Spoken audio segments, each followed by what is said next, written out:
कि हमें मजबूत नहीं मजबूर सरकार बनानी है। और जब तक मजबूत सरकार बहुजन समाज की नहीं बन जाती, तब तक ना बीजेपी की और ना कांग्रेस की किसी भी मजबूत सरकार को हम इस प्रदेश में नहीं बनाना चाहिए, ऐसा बहुजन समाज के। और अपनी बात भी बहुत ही खास अंदाज में आपके बीच में रखी इंकलाब पार्टी के राष्ट्रीय अध्यक्ष सम्मानित नाथू सिंह गुर्जर जी। आज के कार्यक्रम के जिस टॉपिक को लेकर के ये कार्यक्रम हमारे साथियों ने रखा, पूरा पैक्ट धिक्कार दिवस, उसको समझाने वाले, अपनी बात को बहुत सारगर्भित तरीके से आपके बीच में रखने वाले एसएमएस पार्टी के राष्ट्रीय अध्यक्ष आदरणीय भाई डॉक्टर वर्मा जी, रावण वर्मा जी, मेरे साथ लंबे समय तक बहुजन समाज पार्टी में काम किए और फिर भारतीय जनता पार्टी में चले गए, जिनको हमने इस कार्यक्रम का मुख्य अतिथि मेरे साथियों ने मुझे बनाया था। तो फिर मैंने अपने साथियों को गुजारिश की कि कार्यक्रम में मुख्य अतिथि ओबीसी समाज का होना चाहिए। तो फिर इस कार्यक्रम के अतिथि के मुख्य अतिथि के रूप में हमें हमारे बीच में आकर के हमारा सम्मान बढ़ाने वाले और इस कार्यक्रम की शोभा बढ़ाने वाले मध्य प्रदेश की विधानसभा में पाल समाज के पहले विधायक और पिछड़े वर्ग के आयोग के कैबिनेट मंत्री का दर्जा पाए हुए भाई राधेलाल बघेल जी, जिनकी बात को आपने सुना। दोस्तों, कार्यक्रम 1.5 घंटे लेट चालू हुआ और 4 बजे हमें इसको खत्म करना था, लेकिन आप लोगों के पेशेंस को, धैर्य को, अनुशासन को देख करके हमारे साथी वक्ताओं ने समय का खूब सदुपयोग किया और आपने भी उनका सहयोग दिया। तो सबसे पहले मैं जिन साथियों ने इस कार्यक्रम को आयोजन करने की, बारिश के मौसम में लगातार बारिश चलती रही, मैं संपर्क में रहा उन साथियों के, लेकिन फिर भी हिम्मत नहीं हारी और इस कार्यक्रम को सफल करके आज आप लोगों को इधर बुलाया। सबसे पहले मैं उन साथियों का तहे दिल से धन्यवाद अदा करना चाहता हूं, पूरी टीम का। उसके बाद साथियों, आप लोग लगातार 4 घंटे से इस कार्यक्रम में बैठे हुए हो और लगभग 3 पीढ़ी के लोग इधर हो। 25 साल में 3 पीढ़ियां इंटरशिफ्ट होती हैं, बुजुर्ग भी हैं, मिडिल एज के लोग भी हैं, नौजवान साथी भी हैं। मैं, जहां तक मुझे जानकारी है, इतना लंबा समय माननीय कांसीराम जी जब हमारे बीच में थे तो इतनी अनुशासन के साथ में, धैर्य के साथ में माननीय कांसीराम जी के कार्यक्रम को सुनने के लिए लोग बैठे रहते थे। तो मैं जितने लोग इस हॉल में बैठे हैं, हमारे साथियों को सुना है, मुझे सुनने के लिए बैठे हैं, तो ऐसे साथियों का भी बहुत तहे दिल से धन्यवाद करता हूं। साथियों, अपनी बात करने से पहले जिन बहुजन समाज में पैदा हुए महापुरुषों ने इस तरीके के प्रोग्राम करने और आपके बीच में बोलने, आपको कुर्सी पे बैठने का हक और अधिकार दिया, उन सारे महापुरुषों को भी मैं उनके चरणों में श्रद्धा के सुमन अर्पित करता हूं। बहुत सारे सब्जेक्ट के बहुत सारे विषयों के ऊपर आपने हमारे साथियों के ख्याल सुने। उन विषयों को मैं दोबारा रिपीट करूं तो वो आपके साथ अन्याय होगा, वो मैं करना नहीं चाहता। इसलिए मैं थोड़ा सा हटके, चूंकि आप इस चंबल की धरती से बहुत ही बुद्धिजीवी और मिशन को बहुत कुछ देने वाले लोग इधर बैठे हुए हो, तो मैं वो बातें रिपीट करना नहीं चाहता जो हमारे साथियों ने, विद्वान वक्ताओं ने आपके बीच में बात रखी। इसलिए मैं खास तौर पे चंबल के रीजन के ऊपर मैं बोलना चाहता हूं। दोस्तों, संयुक्त मोर्चा बना, चंबल की जो रीजन है उसमें लगभग 34 सीटें हैं। हमारे मुख्य अतिथि जी ने कहा कि मूवमेंट तो खत्म हो गया, मिशन तो खत्म हो गया। तो अगर मिशन खत्म हो जाता मुख्य अतिथि जी, तो फिर ये मिशन को चलाने वाले लोग इधर 4 घंटे नहीं बैठते।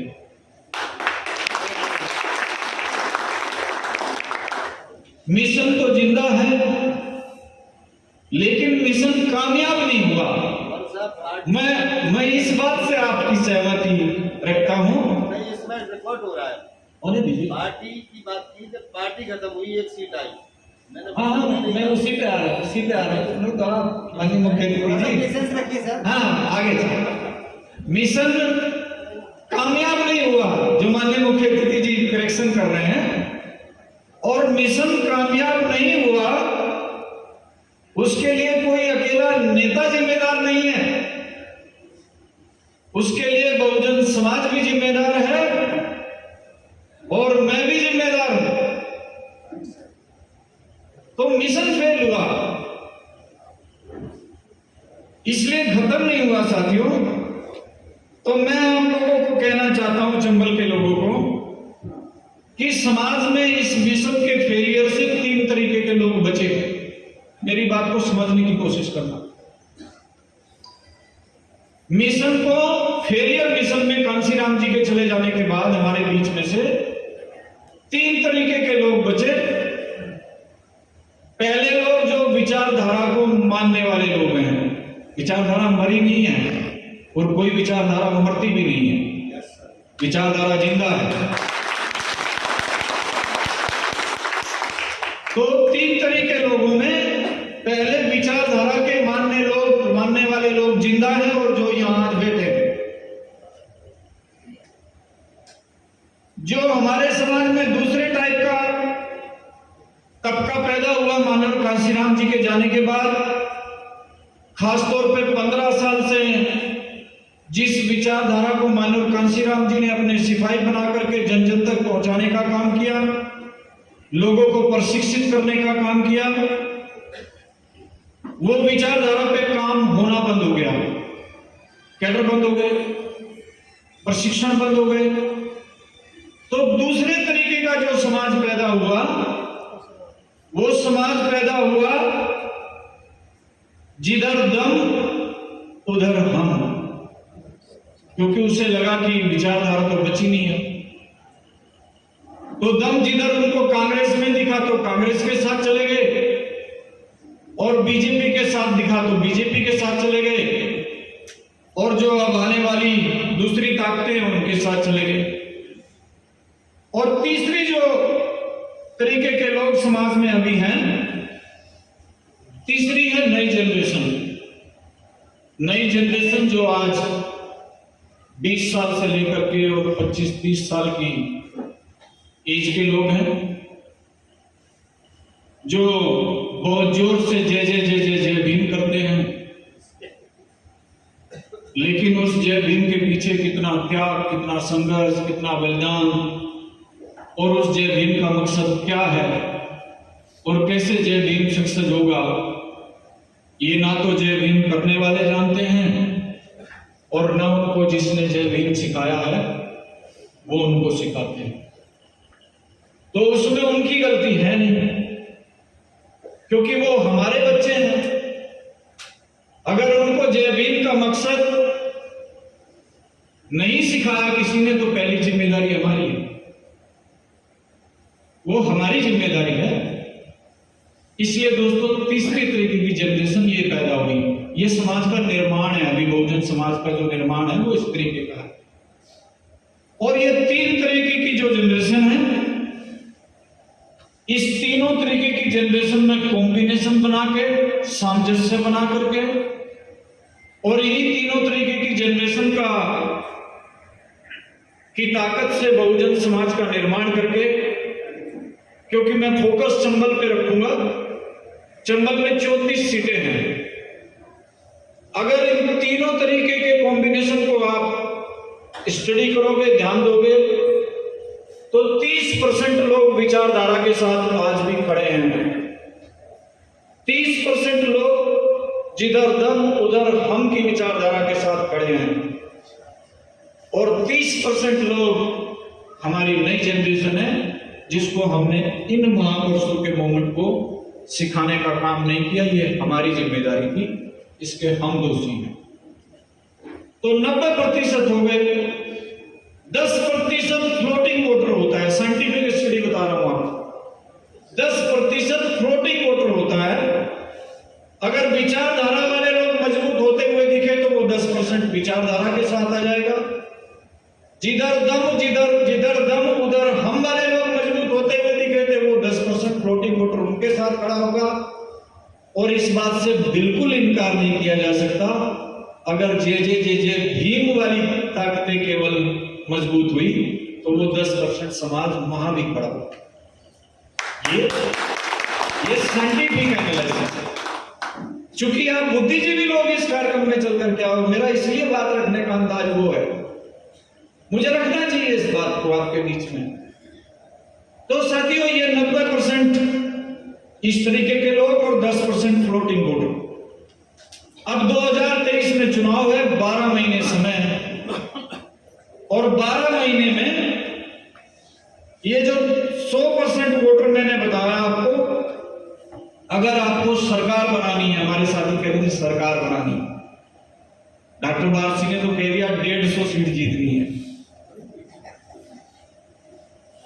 तो अच्छी बात है अगर उनका हौसला उतना बड़ा है।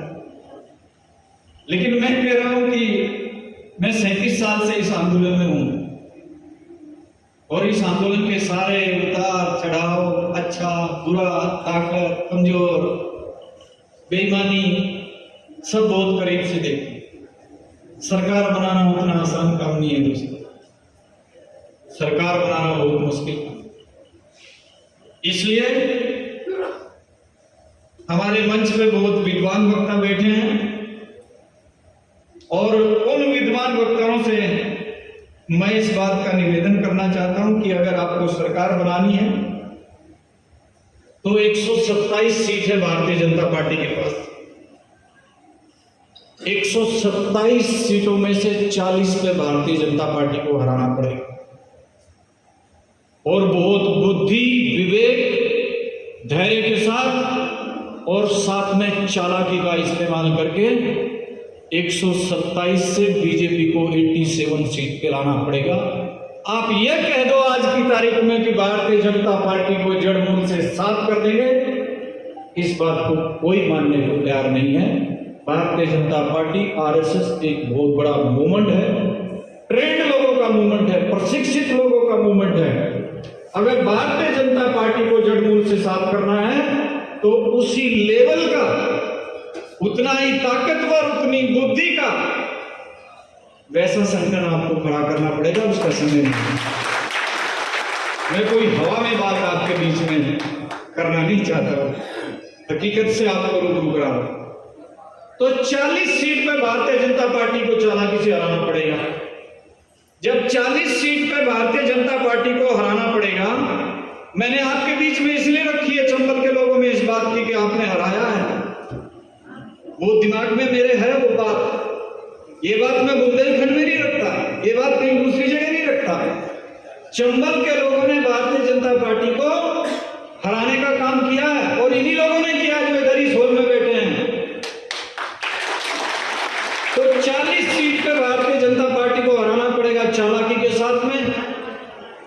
अब जब हम कह रहे हैं कि हमें अपनी सरकार बनानी है, तो फिर 10 सीट पे चंबल के लोगों को, कांग्रेस को भी निपटाना पड़ेगा। और 10 सीट पे कांग्रेस को क्यों निपटाना पड़ेगा? आपके मन में प्रश्न हो रहा होगा कि उनको 40 पे हरा रहे हो तो इसको 10 पे क्यों? भारतीय जनता पार्टी के पास 127 सीटें, 40 माइनस करोगे तो 87 के आसपास रुकेगी। और कांग्रेस के पास 96 सीट हैं, अगर 10 पे हरा दोगे तो 86 के आसपास रुकेगी। और केवल हराने का काम नहीं करना है। अगर ये इतने विद्वान वक्ता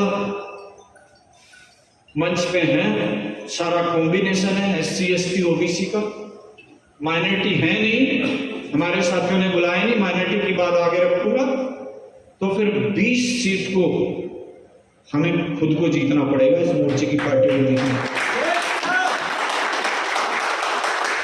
तो जब 20 सीट जीत जाओगे तो फिर हंग असेंबली होगी। मेरी तो शुभकामना है कि आप पूर्ण बहुमत की सरकार बना दो, जैसे डॉक्टर वारसी ने कहा, लेकिन उसके लिए फिर बहुत सारे लोगों को घर छोड़ना पड़ेगा। तो अगर पूर्ण बहुमत की नहीं बन रही है तो फिर लंगड़ी सरकार बनाने का इंतजाम करें। और लंगड़ी सरकार बनाने के लिए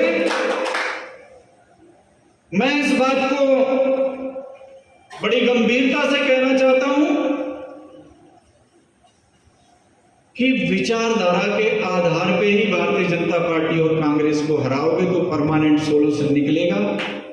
भीड़ के दम पे अगर हराओगे तो भीड़ का कोई भरोसा नहीं होता दोस्त।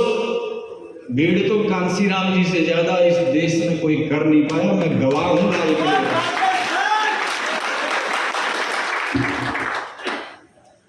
इसलिए भीड़ से सरकारें नहीं बनती हैं। सरकारें अगर बनाई हैं तो कांसीराम के कैडराइज वर्कर ने बनाई है, कैडराइज सिपाही ने बनाई है, और वो ही भारतीय जनता पार्टी का मुकाबला कर सकता है, बाकी किसी में दम नहीं है।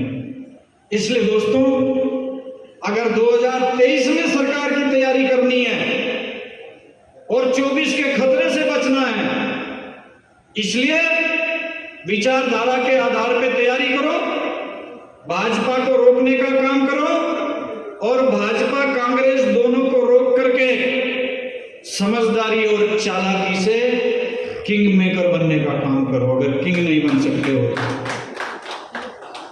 मैंने आपको इसलिए कहा, रिपीट कर रहा हूं इस बात को, कि चंबल के लोगों ने भारतीय जनता पार्टी को 2018 में रोका, लेकिन उससे हासिल क्या हुआ? 2018 में आपने रोका, बहुजन समाज पार्टी को वोट नहीं दिया, भारतीय जनता पार्टी रुक जाए 2 अप्रैल 18 से सबक लिया और आपने कांग्रेस को वोट दिया। लेकिन कांग्रेस को वोट देने के बाद कांग्रेस की सरकार बनी। आपने कभी सोचा था कि ज्योतिराव सिंधिया जैसे लोग दिख जाएंगे? आपने दुश्मनी ली, वो दुश्मनी भारतीय जनता पार्टी के लोगों को पता नहीं है कि आपने वोट नहीं दिया उनको। उस दुश्मनी का नतीजा है कि हमारे समाज के लोग आज केस झेल रहे हैं। उस दुश्मनी का नतीजा है कि हमारे समाज के कितने अधिकारी कर्मचारी ट्रांसपोर्ट सस्पेंड हुए। उस दुश्मनी का नतीजा है कि हमारे 12-13 लोग मारे गए। उसका हमने कुर्बानी नहीं दी क्या? लेकिन इतनी कुर्बानी देने के बाद भी हमारे समाज के लोगों ने भारतीय जनता पार्टी को रोका, कांग्रेस की सरकार बनाई, और जिसको महाराज कहते हो आप, वो महाराज बिका, और उस महाराज ने बेच करके भारतीय जनता पार्टी की सरकार बनाने का काम किया। वो हमारा हितैषी हो सकता है क्या? कैसे हो सकता है? इसलिए दोस्तों, कोई दूसरा सिंधिया 2023 में पैदा नहीं होगा, इसकी क्या गारंटी है? इसलिए भारतीय जनता पार्टी को रोकने के लिए कांग्रेस को वोट देने की जरूरत नहीं है। अगर भारतीय जनता पार्टी को रोकना है तो फिर कांसीराम की विचारधारा पे पैदा होकर के, तैयार होकर के जीतने वाले लोगों को वोट देकर के मध्य प्रदेश की विधानसभा में पहुंचना। इसलिए दोस्तों मैंने इस बात को आपके बीच में रखा। जहां तक मेरा ये 37 वर्षों का अध्ययन है, फूले अम्बेडकरी विचारधारा पिछले 15 वर्षों में कमजोर हुई, मैं इसको स्वीकार करता हूं। और फूले अम्बेडकरी विचारधारा कमजोर होने से हमारा समाज, खास तौर पे SC ST के लोग हैरान परेशान हैं और किंग कर्तव्य विमूढ़ हैं, डिसीजन नहीं ले पा रहे कि क्या करें। आज समाज को नेताओं के ऊपर भरोसा नहीं है और नेताओं के ऊपर जब हमने अपना भरोसा खो दिया है तो समाज अपने हिसाब से फैसला लेता है और समाज ने फैसला लिया है और समाज के फैसले आपके सामने हैं, लेकिन समाज ने धोखा भी खाया है, वो धोखे भी आपके सामने हैं। इसलिए ऐसी परिस्थिति में मेरी राय में हमें ऐसा फैसला लेना चाहिए कि सांप भी मर जाए और लाठी भी ना टूटे। सांप से मेरा मतलब नागनाथ और सांपनाथ दोनों से है। नागनाथ को पहले सत्ता से बाहर करो, लेकिन कांग्रेस की भी पूर्ण बहुमत की सरकार मत बनने दो। यही हमारे हित में है और यही बहुजन समाज के हित में है। ऐसा मैं नहीं कह रहा हूं, ऐसा माननीय कांशीराम साहब का कहना है कि हमें मजबूत नहीं मजबूर सरकार बनानी है। और जब तक मजबूत सरकार बहुजन समाज की नहीं बन जाती, तब तक ना बीजेपी की और ना कांग्रेस की किसी भी मजबूत सरकार को हम इस प्रदेश में नहीं बनाना चाहिए। ऐसा बहुजन समाज के हित में है, ये मेरी राय है। आप उससे सरोकार रखो या ना रखो। तो साथियों, अगर 2023 में आपको मजबूर सरकार बनानी है तो पहला काम फुले साहू, अंबेडकर और बिरसा मुंडा की विचारधारा वाली ताकतों को अपना अहम छोड़ करके, घमंड छोड़ करके, ईगो छोड़ करके, और जो ये सब आप परिचय देते हो कि मैं 2 बार प्रदेश अध्यक्ष हो गया, ये फलाने ये हो गए वो हो गए, तो ये जो सब चीजें हमारे सिर पे रखी हुई ना, इन चीजों को नीचे रख करके आओ और इन चीजों को नीचे रख करके बहुजन समाज का एक कॉमन आदमी बनने की कोशिश करो। तो ये चीजें तो सारी समाज अपने आप उड़ा देगा आपके सिर पे। क्योंकि कांशीराम जी ने जब मूवमेंट खड़ी की तो कांशीराम ने कभी नहीं कहा किसी बहुजन समाज के व्यक्ति को मेरे को महानायक बोलना, मेरे को महापुरुष बोलना।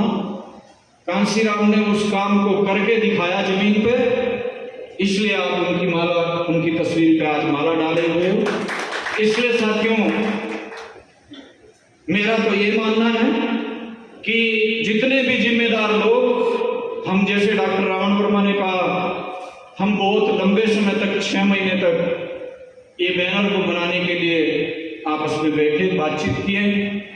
जितनी पार्टी के लोग इसमें शामिल हैं, सबकी इच्छा थी कि मैं उनके साथ पार्टी में चला जाऊं, मैं उनके साथ चला जाऊं। बहुत सारे समाज के लोगों ने भी मुझे फोन करके कहा कि कुछ रास्ता निकालो। तो फिर मैंने सोचा कि मुझे कुछ ऐसा रास्ता निकालना चाहिए कि ये मुझे सारे लोग अपनी पार्टी का हिस्सा समझे और मैं सबके साथ में रहूं। तो फिर साथियों, ये संयुक्त मोर्चा बनाने का फैसला किया और ये आपके बीच में है।